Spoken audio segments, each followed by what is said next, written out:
কৃষকদের জন্য বিরাট ধামাকা। কৃষক বন্ধু কি বন্ধ? এবার বছরে মিলবে 12,000 টাকা। জেনে নিন আসল সত্যি। নমস্কার বন্ধুরা, আজকের ভিডিওটি বাংলার প্রত্যেকটি চাষি ভাইয়ের জন্য সবথেকে গুরুত্বপূর্ণ হতে চলেছে। আপনারা কি জানেন রাজ্যের কৃষি প্রকল্পে আমূল পরিবর্তন আসতে চলেছে? যে কৃষক বন্ধু প্রকল্পের টাকা আপনারা এতদিন পেয়ে আসছিলেন তা নিয়ে তৈরি হয়েছে বড়সড় জল্পনা। তাহলে কি সত্যিই কৃষক বন্ধু প্রকল্প বন্ধ হয়ে যাচ্ছে? বদলে কোনো নতুন ধামাকা স্কিম আসছে আপনাদের জন্য, যেখানে 6,000 নয়, 9,000 নয়, এমনকি বছরে 12,000 টাকা পর্যন্ত পাওয়ার সুযোগ তৈরি হচ্ছে? আজকের এই ভিডিওতে আমি আপনাদের সামনে এমন কিছু তথ্য ফাঁস করব যা শুনলে আপনি চমকে যাবেন। পশ্চিমবঙ্গ সরকার ও কেন্দ্রীয় সরকারের নতুন পরিকল্পনা কি? কবে ঢুকবে পিএম কিষানের 23তম কিস্তির টাকা? আর কোন ভুল করলে আপনার টাকা চিরতরে আটকে যেতে পারে? সবটাই থাকছে আজকের এই বিশেষ রিপোর্টে। ভিডিওটা 1 সেকেন্ডও স্কিপ করবেন না, কারণ আজকের প্রতিটি তথ্য আপনার পকেটে টাকা ঢোকার রাস্তা পরিষ্কার করে দেবে। যারা এখনও আমাদের চ্যানেলটি সাবস্ক্রাইব করেননি তারা এক্ষুনি নিচের লাল বাটন টিপে সাবস্ক্রাইব করে নিন, কারণ সরকারি প্রকল্পের আসল আপডেট এই চ্যানেলেই সবার আগে পাওয়া যায়। বন্ধুরা, প্রথমেই আসি সবথেকে বড় প্রশ্নে, কৃষক বন্ধু প্রকল্প কি থাকবে? দেখুন, এতদিন তৃণমূল সরকারের অধীনে আপনারা জমির পরিমাণ অনুযায়ী বছরে 4,000 থেকে 10,000 টাকা পর্যন্ত পেতেন। কিন্তু বর্তমানে রাজ্য রাজনীতিতে যে পরিবর্তনের হাওয়া বইছে এবং নতুন মন্ত্রিসভা গঠনের প্রক্রিয়া চলছে, তাতে এই প্রকল্পের ভবিষ্যৎ নিয়ে কৃষকদের মনে চরম উৎকণ্ঠা তৈরি হয়েছে। আপনারা নিশ্চয়ই শুনেছেন, নির্বাচনের আগে খোদ প্রধানমন্ত্রী নরেন্দ্র মোদী মেদিনীপুরের সভা থেকে বড় ঘোষণা করেছিলেন। তিনি স্পষ্ট জানিয়েছিলেন, রাজ্যে ডাবল ইঞ্জিন সরকার এলে কৃষকদের কেন্দ্রীয় সহায়তার পরিমাণ 6,000 টাকা থেকে বাড়িয়ে সরাসরি 9,000 টাকা করা হতে পারে।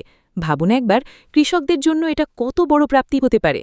মোদিজি দাবি করেছিলেন, কেন্দ্র ও রাজ্য যখন একযোগে কাজ করবে তখন মাঝপথে কোনো দালাল বা কাটমানির কারবার থাকবে না, সরাসরি টাকা ঢুকবে আপনার ব্যাঙ্ক অ্যাকাউন্টে। শুধু তাই নয়, ফসলের ন্যায্য দাম বা এমএসপি নিশ্চিত করা হবে বলেও আশ্বাস দেওয়া হয়েছিল। অর্থাৎ কৃষকদের দিন এবার সত্যিই বদলাতে চলেছে। এবার আসি সবথেকে চমকপ্রদ বিষয়ে, কেন বলা হচ্ছে কৃষকেরা বছরে 12,000 টাকা পেতে পারেন? এর উত্তর লুকিয়ে আছে মহারাষ্ট্র মডেলে। আপনারা হয়তো জানেন না, মহারাষ্ট্রে কেন্দ্রীয় সরকারের 6,000 টাকার পাশাপাশি সেখানকার রাজ্য সরকার নমো শেতকারী মহাসম্মান নিধি যোজনার মাধ্যমে আরও 6,000 টাকা দেয়। ফলে সেখানকার কৃষকেরা বছরে মোট 12,000 টাকা হাতে পান। আমাদের রাজ্যেও কি তবে এই মডেলই চালু হতে চলেছে? রাজনৈতিক মহলের অন্দরে কিন্তু এই নিয়ে জোর আলোচনা চলছে। শোনা যাচ্ছে, কৃষক বন্ধুর প্রকল্পের নাম বদলে বা নতুন কোনো নাম দিয়ে আর্থিক সহায়তার পরিমাণ এক ধাক্কায় অনেকটা বাড়িয়ে দেওয়া হতে পারে। আর সবথেকে ভালো খবর কি জানেন? সূত্রের খবর অনুযায়ী কৃষক বন্ধুর পুরনো ডেটাবেস ব্যবহার করেই নতুন প্রকল্পের টাকা পাঠানো হতে পারে।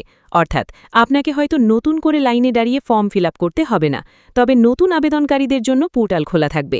এই যে বিপুল পরিবর্তন, এর আসল রূপরেখা কিন্তু আগামীকাল অর্থাৎ 9 মে নতুন মন্ত্রিসভার শপথ গ্রহণের পরই পরিষ্কার হয়ে যাবে। তাই কালকের দিনটি বাংলার কৃষকদের জন্য এক ঐতিহাসিক দিন হতে চলেছে। এবার যারা প্রধানমন্ত্রী কিষাণ সম্মান নিধির টাকা পান তাদের জন্য রয়েছে একটি জরুরি অ্যালার্ট। আপনারা জানেন, গত মার্চ মাসে 22তম কিস্তির টাকা দেওয়া হয়েছিল। সেই হিসেব মিলিয়ে দেখলে 23তম কিস্তির টাকা আগামী জুন মাসের শেষের দিকে অথবা জুলাই মাসের শুরুতেই আপনাদের অ্যাকাউন্টে চলে আসার কথা। কিন্তু সাবধান, সরকার পরিষ্কার জানিয়ে দিয়েছে, যাদের ফার্মার রেজিস্ট্রি বা ইকেওয়াইসি কমপ্লিট নেই তাদের কিন্তু 1 টাকাও দেওয়া হবে না। এমনকি ব্যাঙ্ক অ্যাকাউন্টের সাথে আধার লিঙ্ক না থাকলেও টাকা আটকে যাবে। মনে রাখবেন, নিয়ম অনুযায়ী এক পরিবার থেকে কেবল একজনই এই সুবিধা পাবেন। তাই আজই আপনার স্ট্যাটাস চেক করুন। অফিসিয়াল ওয়েবসাইটে গিয়ে বেনিফিশিয়ারি স্ট্যাটাস অপশনে গিয়ে নিজের মোবাইল নম্বর বা রেজিস্ট্রেশন নম্বর দিয়ে দেখে নিন সব ঠিক আছে কিনা। কোনো ভুল থাকলে এক্ষুনি সংশোধন করুন, নয়তো এই বড় অঙ্কের টাকা আপনার হাতছাড়া হয়ে যেতে পারে। তাহলে বন্ধুরা, আগামীকাল 9 মের দিকে আমাদের সবার নজর থাকবে। নতুন মন্ত্রিসভার প্রথম বৈঠকেই কি 12,000 টাকার ঘোষণা আসবে, নাকি প্রকল্পের নাম বদলে যাবে?